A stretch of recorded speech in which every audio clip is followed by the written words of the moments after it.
Welcome to Daily Timothy Time. My name is Carl Coates, and it's a privilege, pleasure, and an absolute joy to be with you once again with an open King James Bible.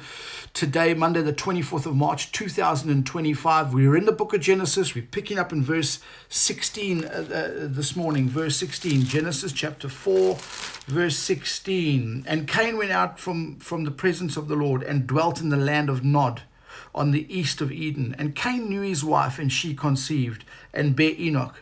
And he builded a city and called the name of the city after the name of his son, Enoch.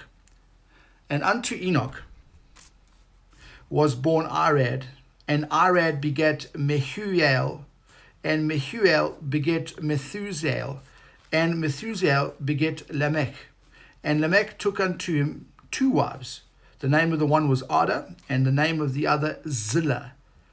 And Ada bare Jabal. He was the father of such as dwell in tents, and of such as have cattle. And his brother's name was Jubal.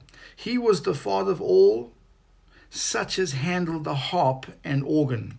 And Zillah, she also bare Tubal-Cain, an instructor of every artificer in brass and iron.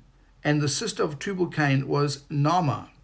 And Lamech said unto his wives, Ada and Zillah, hear my voice, ye wives of Lamech, hearken unto my speech, for I have slain a man to my wounding, and a young man to my hurt. If Cain be avenged sevenfold, truly Lamech 70 and sevenfold. Folks, just some light commentary here. If you come with me back up to verse 17, a common question is, how could Cain have a wife when we've only read about Cain, Abel, Adam and Eve? Well, to answer that in as quickly as I can and as briefly as I can, Adam and Eve had more children. In Scripture, God only wanted us to know about Adam, Eve, Cain, and Abel, and the names that are written in here. And remember, Moses is just giving a basic overview here, if I can say it like that. So Adam and Eve had more children. And obviously that's where Cain found his wife. Now, what about incest? Well, in that time, incest wasn't a thing. In these times. Moving on, if you drop down to, I want to bring your attention to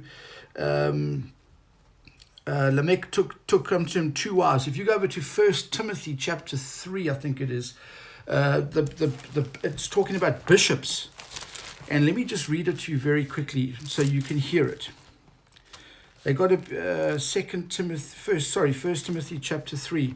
This is a true saying, if a man desire the office of a bishop, he desireth a good work. A bishop then must be blameless, the husband of one wife, and so on and so forth. Folks, marriage is between one man and one woman. So if we go back to Genesis chapter 4, Lamech, he had two wives, so he's outside of the will of God. He's going on his own pluck. He's doing his own thing. He's not walking. He's an unbelief, if I can say it like that. And then, if you drop down later on in this passage here, he kills a young man. And then he boasts about being avenged 70 and sevenfold. I look at that and I just think the arrogance of that. So Lamech is not a good character. Anyway, that's food for thought for today, for this week, for the rest of this month, the rest of next month, the next year, the next decade. I love saying that because it's so true. You can mull on this stuff constantly.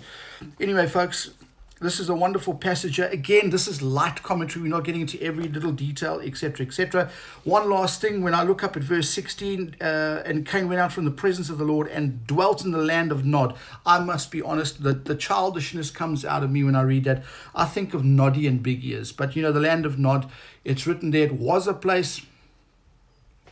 And, Nod. Anyway, that's just my personal, I sometimes have a chuckle at that.